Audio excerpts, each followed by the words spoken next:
Welcome, everyone, to the Las Vegas edition of the Race Report. I'm Jeff Baki Jr., and this is my broadcast partner, Scott Ickes. If you missed Las Vegas this past week, then you have no worries. Jeff and I will tell you everything you need to know going into Talladega.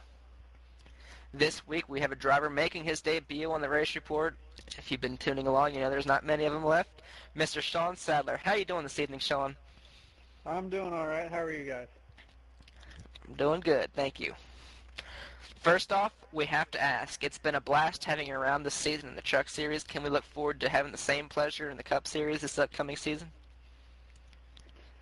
Yeah, we're working on some deals. We got a couple offers out there on the table, and we're gonna kind of pick through them and kind of see what's the best fit for us, and hopefully we'll end up with a ride this season. Shawn, we've seen a lot of success from your team back in the days when Jeff drove for you, and even afterwards. Can we expect to see something like that in the Cup Series next season? We've gotten to go to a couple test sessions this year with a couple different teams that are interested in in supplying some cars and engines and stuff for us. But I think overall we've been right there, kind of with the mass majority of the group, kind of towards the top half of them. So if we can get something finalized with one of these teams, that's interested, I definitely feel that we'll have a good shot at getting it, getting the car up front and competing for a championship.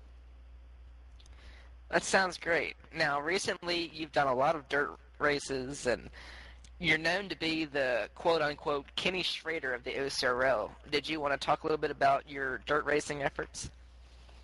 Yeah, well, I enjoyed dirt, a whole lot. That's where I grew up and what I've done for a long time. You get to swing over into the asphalt stuff.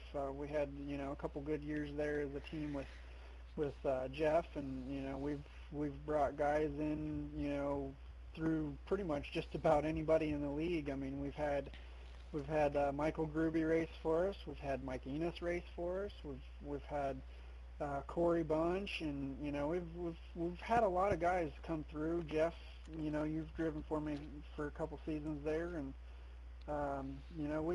we've brought a lot of guys in, but we seem to just do a little more success, or as far as my end goes, out on the dirt stuff. So that'll always be there. I'll always have dirt. That's just kind of a permanent thing that I plan on running for a long time. But running in the asphalt stuff, it's fun, it's challenging, and it's fun to see if you can kind of compete with some of the bigger guys. Yeah, and it was a blast racing for you back in those days. The great times. I always think about them when stuff doesn't go right on my end of the deal. But Tuesday night you were in the race. You didn't have the run that maybe you should have gotten, but would you mind sticking around with us and talking about the Smith 350 from Las Vegas Motor Speedway? Absolutely. Well, this past week's race had a little bit of everything in it. Carnage, excitement, tippers, and drama. Yeah, it really did, Jeff.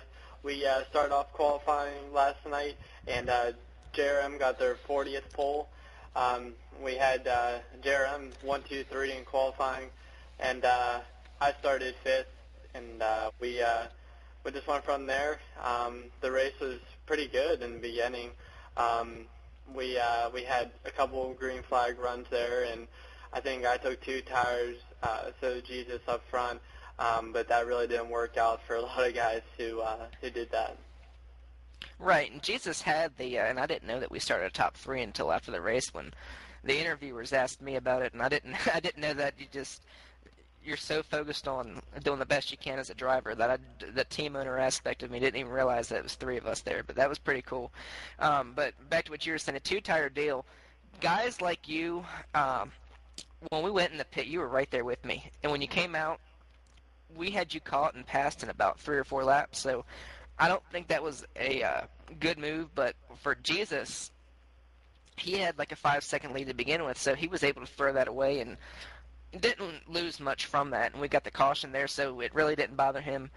And he was able to experiment with that and realize, is this something I want to do? And we heard guys in the post-race interviews, like Jason, who said if he was coming down the pit road, it was 4 tires regardless. He never even thought about 2 tires, and that was the same way with mine.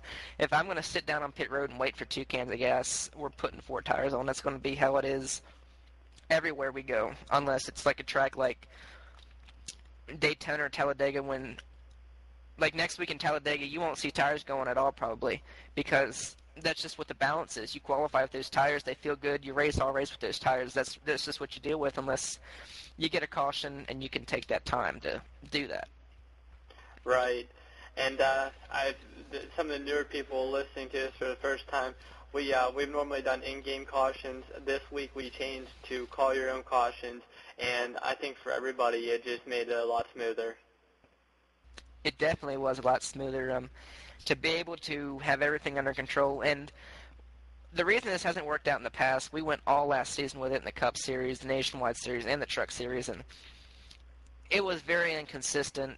A lot of drivers had their flaws with it, and there was a lot of upsets. The later part of the season last year, there was a lot of races that people walked away upset only because of the cautions, and last night everybody did a great job paying attention, doing what they had to make sure that it worked, and this is something that I think is really going to help the points battle, and we're going to talk about the points battle later on in the show, but being that everything is so close right now, I think that going into Talladega, where there's always issues getting on pit road, this call your own caution format is going to be very successful.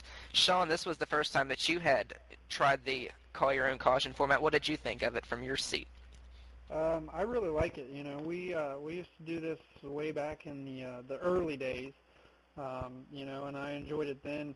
You know, it kind of has trade-offs. You know, sometimes, you know, you'd rather not have to ride around the track and risk, you know, overheating an engine or something. But you know, I think it went pretty smooth.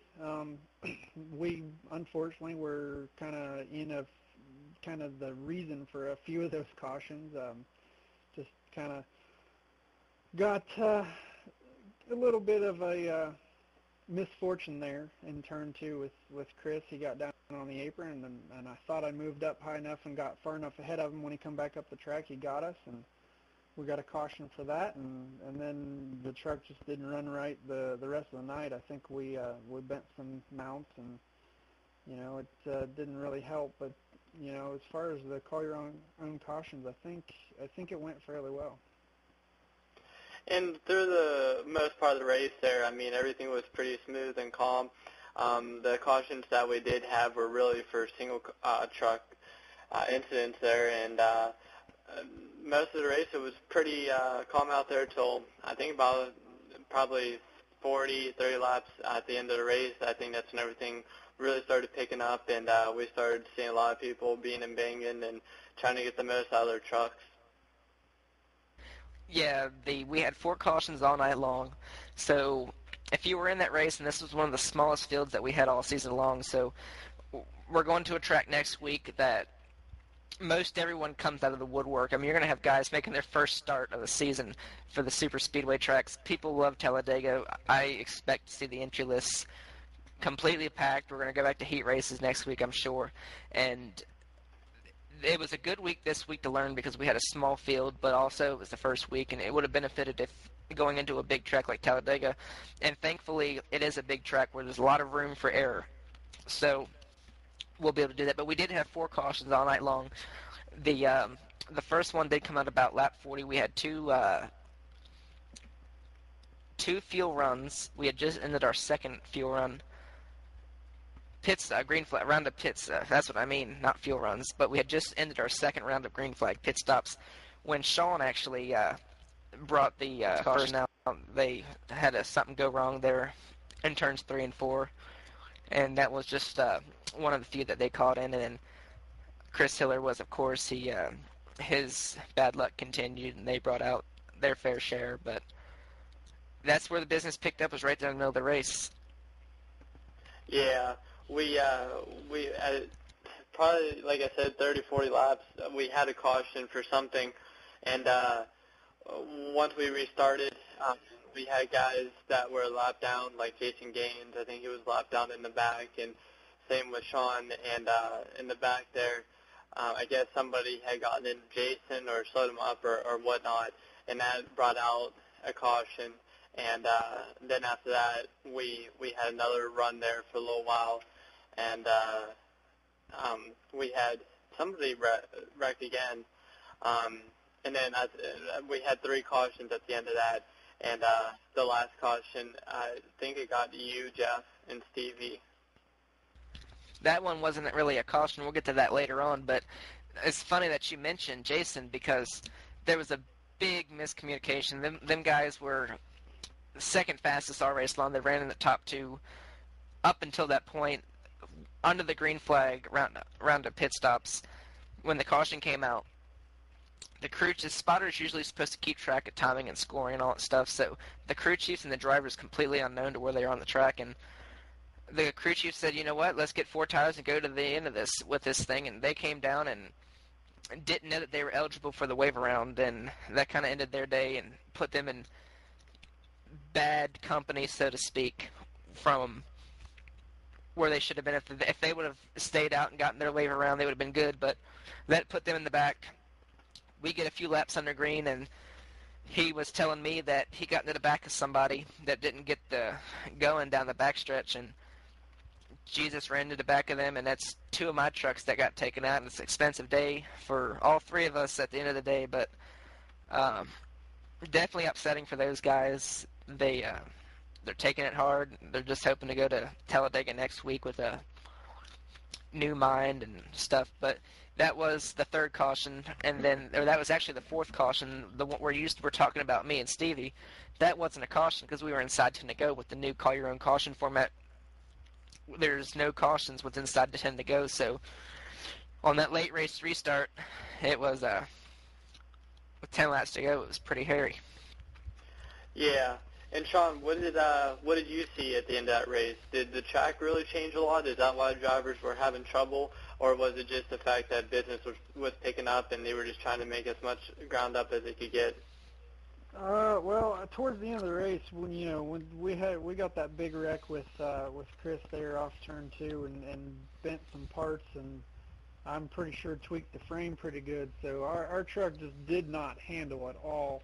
I was just having a horrible time trying to keep the thing underneath me, and so I can't really say that it was the track, because we weren't running the speeds that everybody else was, but it seemed like it kind of loosened up a little bit towards the end of the race, and then you add that into the guys that are trying to go for broke, pretty much try to get out front and pull away from somebody so they can pull off a win.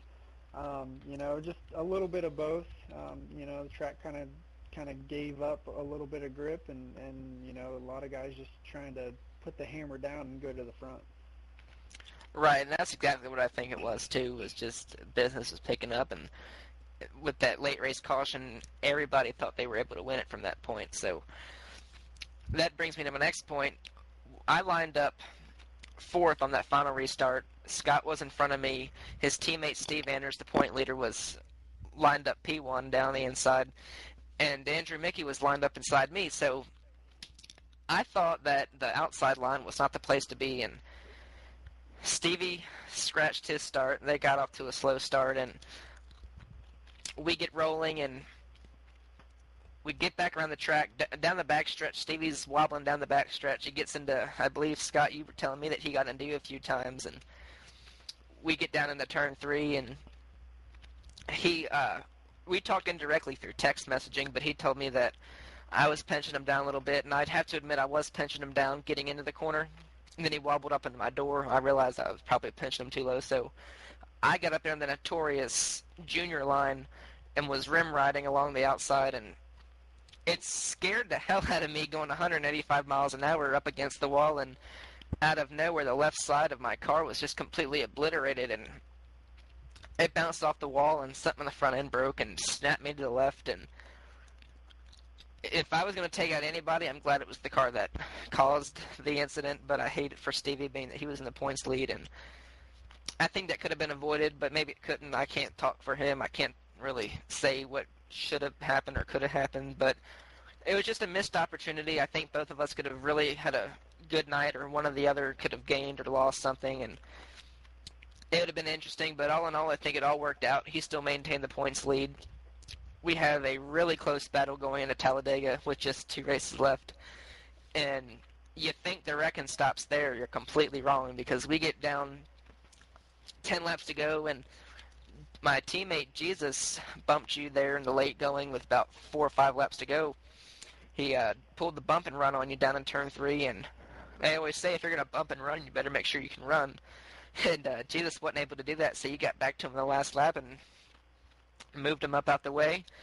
You went home and got your victory after all these bad weeks of misfortune. And how about Andrew Mickey getting second place? That is, we knew he had it in him. He's been improving week after week after week. We're going into a place next week, Talladega, where he's really good at. I wouldn't be surprised to see him in victory lane. Yeah, it was great to see Andrew in the mix this past week. Jeff, after the dramatic end to your day, you managed to come home third, Jesus was fourth, and Stevie could come home fifth. The rest of the top 10 is displayed there on your screen. When we get back from the break, we'll discuss the points picture in Talladega. Let me ask you this. What is it that I like the most about this league? I like that feeling in the pit of your stomach on race day, destined for greatness. I like the sound of 50,000 fans cheering at the top of their lungs because the 88 took the lead.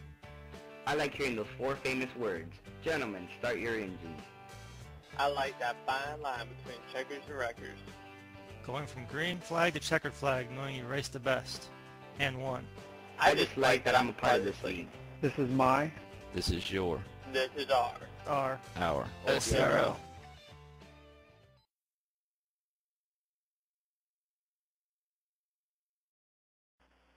Welcome back to the race report. After the dramatic end of Tuesday night's race, the points are all shook up. The top 3 is within 36 points, just going into the 2 last races. That's very exciting for the fans, a lot of pressure for us. But the most important thing that everyone needs to know is that, yeah, we have 2 races left, but one of those are Talladega, and anything can and will happen there. Yeah, you're not kidding, Jeff. It is non-stop there. We match the throttle and never lift until the pits and the cautions. Everything there happens so fast. It's also one of the 2 tracks that are, other than Daytona, you have no control. It's just all the other drivers really are around you that can really control your destiny. Exactly. And I caught butterflies already. I feel like going into Talladega, you have to have a fast truck, but most importantly, you need to be able to work with other people. You find the right dancing partner, and that could be the combo that finishes first and second. Shawn, what's your opinion on Talladega? Looking forward to it. I like Talladega. I think it's a good track.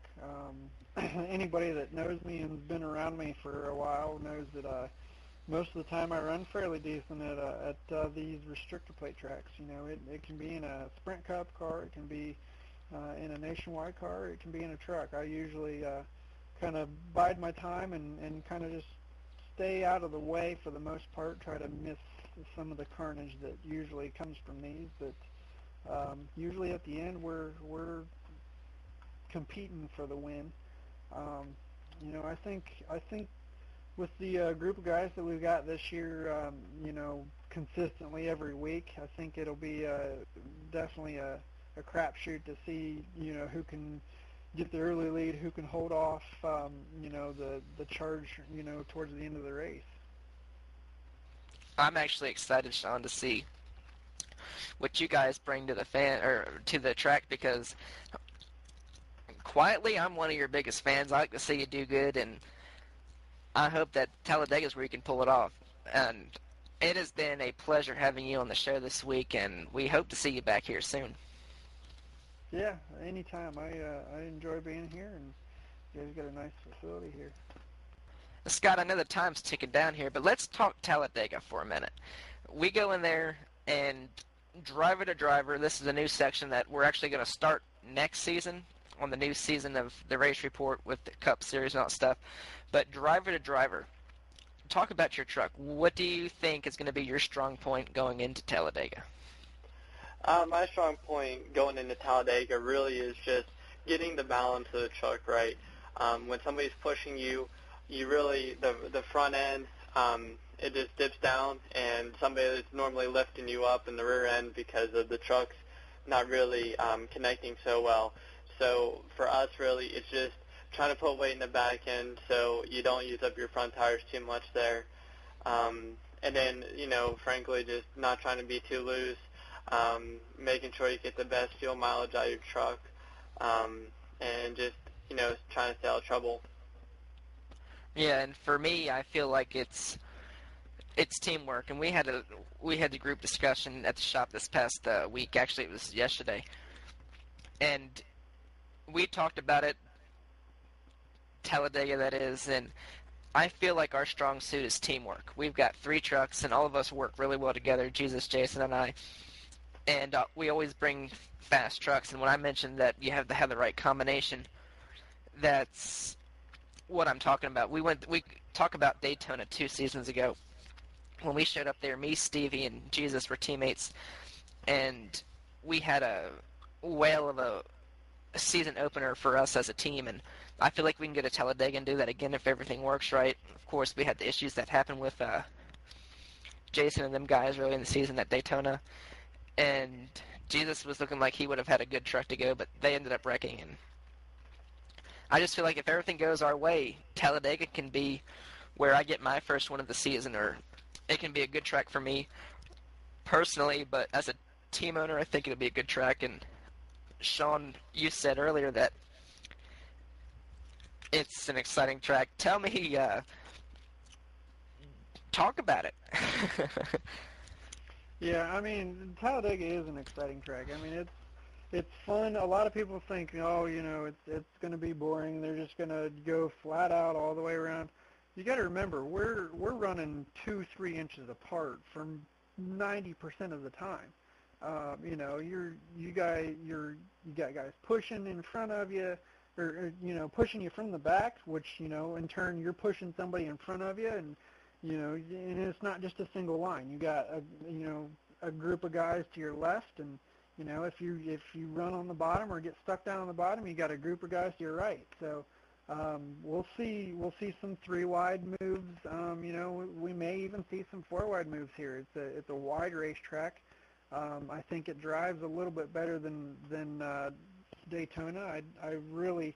I enjoy running at Talladega. It's wide. It's a little bit easier to drive around than Daytona. Daytona is more of like a handling track, but when you come to Talladega, it's all out speed. You just want to try to get the best running truck you can, and then you go out and you play your cards with try to draft with who you think's going to be up towards the front when you try to make your move. Some of the guys in the back, they're going to try to pull out and shuffle some guys back so they can have the right position coming in the last couple laps.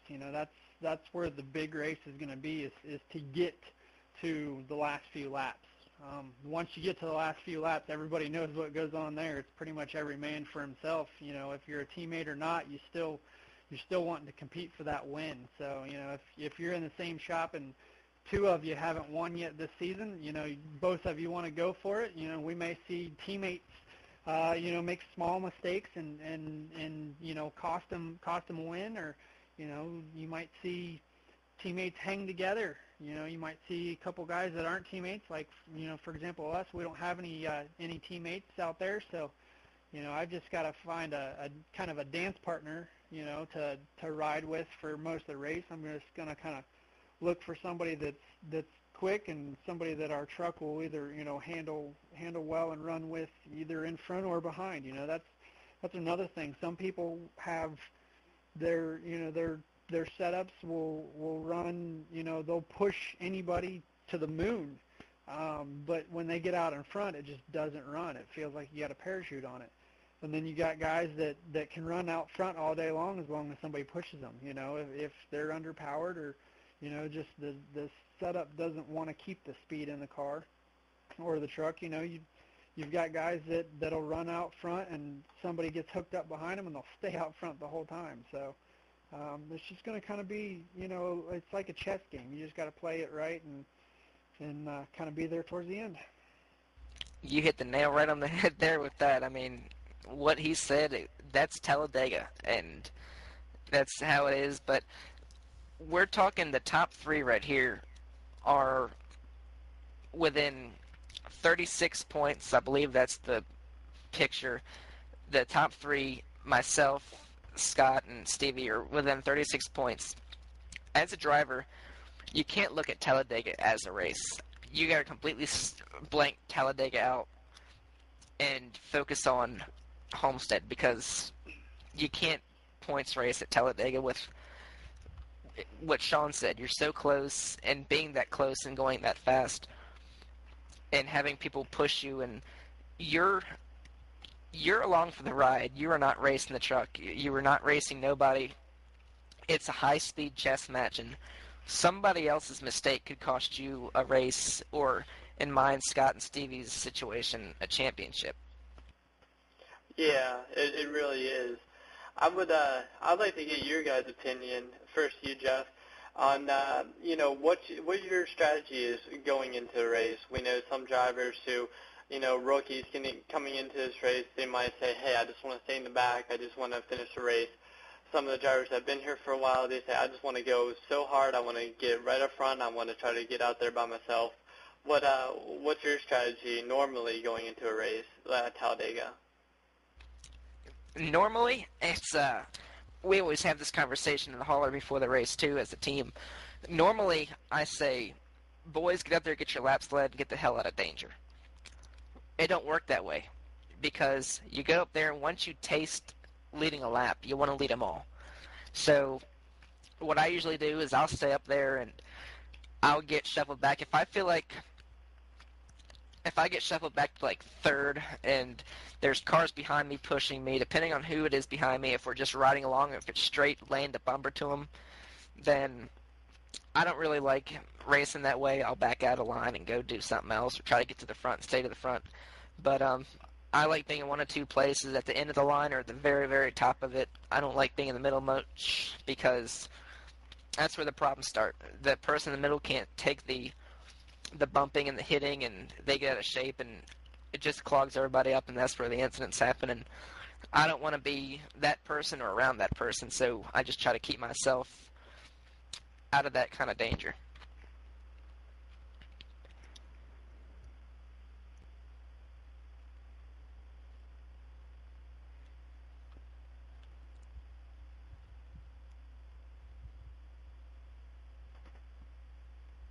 What about you, Shawn? Yes, same thing. We try to get out front. See if we can lead that lap. If our qualifying runs are anything like they have been in the past seasons, I expect to be up front early, and we'll see if we can get that those magic points out for leading a lap. But if not, we're going to run towards the back and just kind of stay out of trouble. Gives ourselves plenty of time to react to any altercations or anything that might go wrong in front of us. The only downfall about running in the back, and kind of hanging out is, if somebody throws some fluid down on the track, or they wash up the track and come back down and don't get you cleared, you're kind of stuck back there with somebody that maybe bounced into a wall or something and just doesn't have the right handling truck, and they're just kind of riding for desperation now. They're going to do everything they can to stay in front of somebody so they can be pushed up there. So it just kind of depends on where you're at in the race. You can't really set a strategy and stick to it before the race. You can set a couple strategies and a couple ideas out there, and then once you get in the race, it's pretty much this driver's instinct. If you're out front, you want to stay out front, obviously, but if it starts to go downhill from there, you mainly want to try to avoid the middle. I'm actually excited, Shawn, to see what you guys bring to the to the track, because quietly I'm one of your biggest fans. I like to see you do good, and I hope that Talladega is where you can pull it off. And it has been a pleasure having you on the show this week, and we hope to see you back here soon. Yeah, anytime. I enjoy being here, and you guys got a nice facility here. We appreciate it. On behalf of everyone here at the OCRL Studios, we'd like to thank Shawn Sadler and everyone here who makes the show go around. I'm Jeff Baki Jr. And I'm Scott Ickes. And we'll see you next week from Talladega, Alabama.